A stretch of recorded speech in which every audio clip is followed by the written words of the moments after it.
Kembali di Apa Kabar Indonesia Pagi, kita lanjutkan dialog. Kita tadi akan ke Pak Kudri. Pak Kudri, tadi Bang Romi mengatakan bahwa untuk unsur pembunuhannya sebenarnya tidak terpenuhi.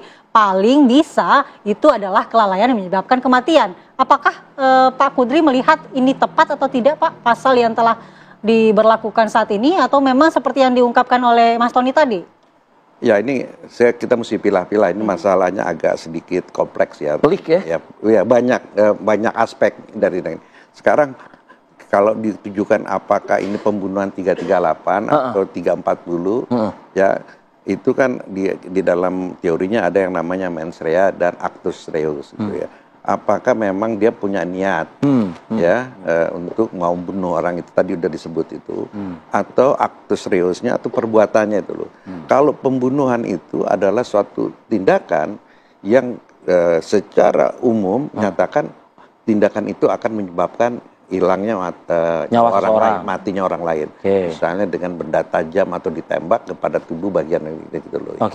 Nah, jadi dalam kasus ini saya kira memang untuk pembunuhannya apakah 338 340 itu agak jauh. Karena kan dari pertamanya memang niatnya tidak mau membunuh, ya kan? Kan biasanya orang itu kan harus ada motif untuk membunuh. Apakah dia marah, sakit hati, balas dendam dan macam-macam. Kalau ini enggak ini lebih banyak menyangkut soal bahwa matinya itu akibat suatu perbuatan yang dia nggak duga bahwa itu orang mati. Akan berujung kepada kematian.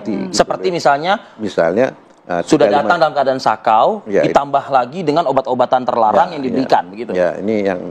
Nah, jadi saya kira ini memang mungkin lebih tepat ke pasal yang 359 ya. Tapi apakah orang tidak tahu dalam kondisi yang sudah sakau seperti itu, jikalau ditambahkan lagi obat-obatan terlarang, ya kan akan berujung pada kematian juga ujung-ujungnya, Pak. Ya, itu. Dan itu dibiarkan oleh dua tersangka gitu loh. Ya, itu kan masih debatable juga, ya, karena itu. Apakah orang yang sudah sakau, yang artinya sudah mabuk narkotika itu, dengan itu kan tidak pasti gitu. Ya itu masih ini ya. Tapi kecuali misalnya kalau ditembak orang kemungkinan itu jelas akan mati, ya kan? Itu ada unsur kesengajaan. Itu kan ya bergantung juga kepada kondisi-kondisi tertentu. Tetapi itu juga harus di dalam pemeriksaannya itu juga harus diperiksa kemungkinan untuk itu. Jangan hanya dikesampingkan itu loh. Itu kan sebenarnya porsinya hakim di pengadilan. Iya kan? Sebagai penyidik dia harus menyajikan. Ini kan penyidik ini kan sebenarnya seperti koki. Iya kan? Ya, usernya ini kan hakim nanti di pengadilan. Nah, ini terserah hakim pembuktiannya dari mana ini gitu. Jadi kan penyidik itu, pemeriksa itu mestinya dia menyiapkan segala aspek supaya ini orang tidak bisa lepas atau diberikan ancaman hukuman yang tinggi karena dia, saya katakan, apakah ini gabungan tindak pidana khusus kompleksitas atau dia ini perbuatan yang berlanjut. Nah, ini gitu loh. Jadi kalau misalnya perbuatan yang berkelanjut itu nggak ada ancaman hukuman tambahannya. Kalau dia gabungan atau kursus dari banyak kasus gitu, bisa ditambah pemberatan, ditambah sepertiga dari ancaman hukuman ini. Misalnya 359 itu ancamannya apa paling tinggi? Misalnya 20 tahun, sepertiganya dia ini. Kalau 20 tahun sepertiga kan mestinya hukuman seumur hidup. Karena ada pemberatannya gitu loh. Ya, jadi penyidik itu harus menyiapkan semua kemungkinan. Nah, masalahnya penyidik itu harus menyiapkan semuanya. Dari kasus narkobanya, Anda melihat perlu juga nggak ini? Loh, iya dong. Ini kan saya bilang. Jadi kan ini kemungkinannya ada melanggar undang-undang tindak pidana anak, perlindungan anak ya. Terlepas apakah dia ini sudah dianggap bukan anak atau biasanya memiliki anak, yang jelas korban memiliki anak. Kalau yang dipersoalkan, apakah dia ini anak atau bukan dari sisi pelaku. Ini kan kita dari sisi korban.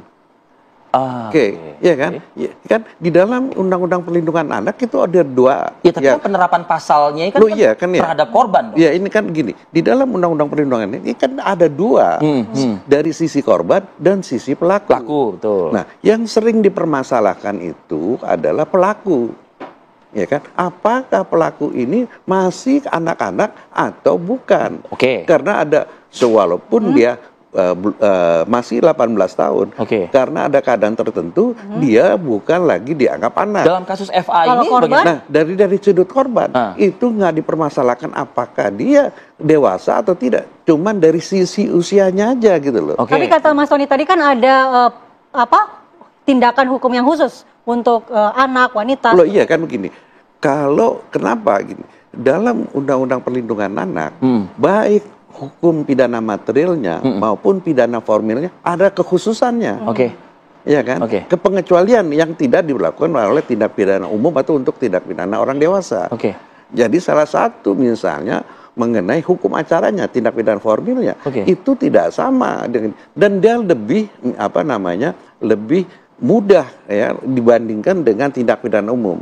Salah satunya adalah mengenai perdamaian itu tadi. Tetapi perdamaian itu tidak menghapus, ya kan? Menghapus tindak pidana itu. Mau ada hitam di atas putih sekalipun. Jadi Jadi itu satu sisi yang lain. Jadi hukum pidana formil dan materialnya ini. Tetapi khusus untuk narkoba itu nggak dipersoalkan dia anak-anak atau orang dewasa. Iya kan? Ya, karena kalau kita lihat tindak pidana yang hukum pidana perlindungan anak itu menyangkut adalah tindak pidana umum sebenarnya, tetapi itu karena usianya. Sedangkan undang-undang narkotika ini yang dikatakan lex spesialis ini nggak dipersoalkan dia anak-anak atau ininya. Baik, Pak Kudri. Pak, kita sedikit sebelum kita jeda nih ya, mungkin 1 menit gitu. Pasal narkoba apakah sudah diterapkan gitu loh ibaratnya dalam penanganan terhadap 2 tersangka ini gitu. Anda melihatnya kan klien Anda ini kan korban yang disebut tewas overdosis. Tadi Bang Roy mengatakan ada sakau, ketika datang sakau dan dicekoki lagi begitu. Ya. Jadi saya menanggapi Pak Romi Sihombing ya. Loh, bagaimana Pak Romi Sihombing mengatakan bahwa korban ini datang sudah sakau? Kepolisiannya saja belum pernah menangani narkotika dalam peristiwa ini. Belum diselidiki. Dari mana? Tunggu saja dong hasil pemeriksaan penyidik, ya, hasil BAP-nya. Apakah memang ada keterangan seperti itu?